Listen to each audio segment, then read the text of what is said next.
नमस्कार दर्शकों, आप देख रहे हैं लाइव इंडिया न्यूज़ और आपके साथ मैं हूं ऋषिका। इस वक्त कोरोना वायरस महामारी से सभी लोग परेशान हैं। इस महामारी के चलते कई लोगों की जान भी जा चुकी है। कई बड़े बड़े और विकसित देश भी इस महामारी के चलते काफ़ी परेशान हैं। लेकिन इस दौरान अगर सबसे ज़्यादा फायदा किसी देश को हो रहा है तो वो भारत को है।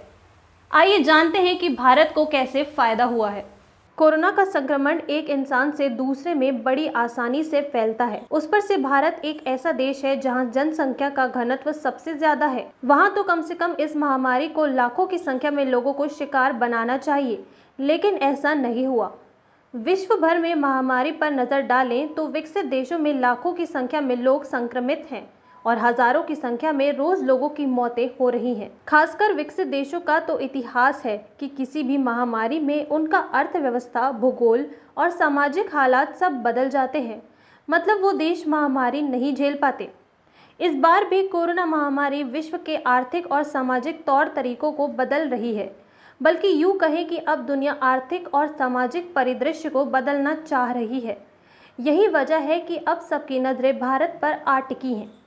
कोरोना के बाद हाल ही में भारत ने चीन को तगड़ा झटका देते हुए एफडीआई यानी कि फॉरेन डायरेक्ट इन्वेस्टमेंट में चीन की किसी कंपनी या व्यक्ति के इन्वेस्टमेंट पर रोक लगा दी है।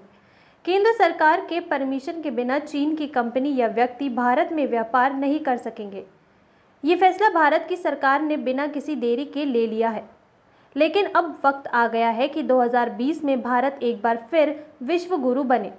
पूरी दुनिया लॉकडाउन में लॉक है, लेकिन कहीं ना कहीं सभी देश के आकाओं को चिंता है कि महामारी से तो निपटा जा सकता है, लेकिन इसके बाद की मंदी से देश को कैसे बचाया जाए।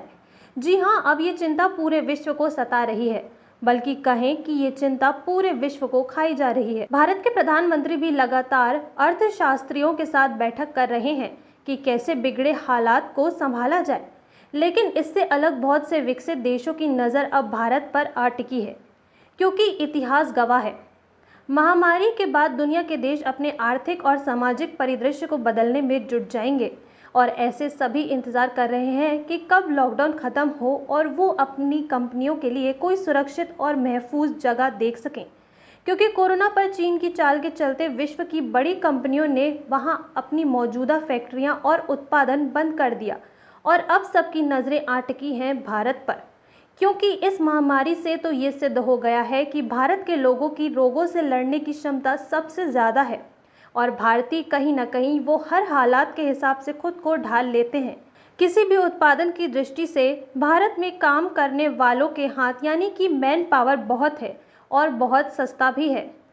साथ ही भारत का बाजार मतलब कि उपभोक्ता बाजार सबसे बड़ा है, इसलिए ज़्यादातर देश भारत में व्यापार की संभावनाएं तलाश रहे हैं।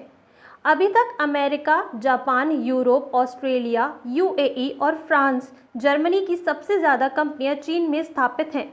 लेकिन कोरोना के बाद ज़्यादातर देशों ने चीन में अपनी कंपनियां बंद कर दी और दूसरा बाजार ढूंढने की शुरुआत कर दी है। अंतर्राष्ट्रीय बाजार से आने वाली खबरों के मुताबिक ज़्यादातर देश अब भारत को अपना उत्पादन हब बनाना चाहते हैं। आर्थिक जानकारों की माने तो लॉकडाउन के बाद भारत के बाजार गुलजार होंगे। आंकलन लगाया जा रहा है कि जो कंपनियां 2008 की मंदी में देश छोड़ गई थी, वो भी अब वापस आ सकती हैं।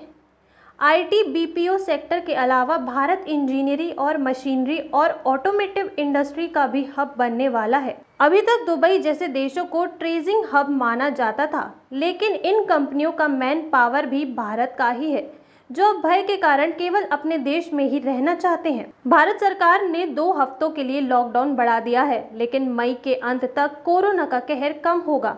और अगर आर्थिक जानकारों की बात पर भरोसा करें तो भारत में अब कारोबार गुलजार होगा।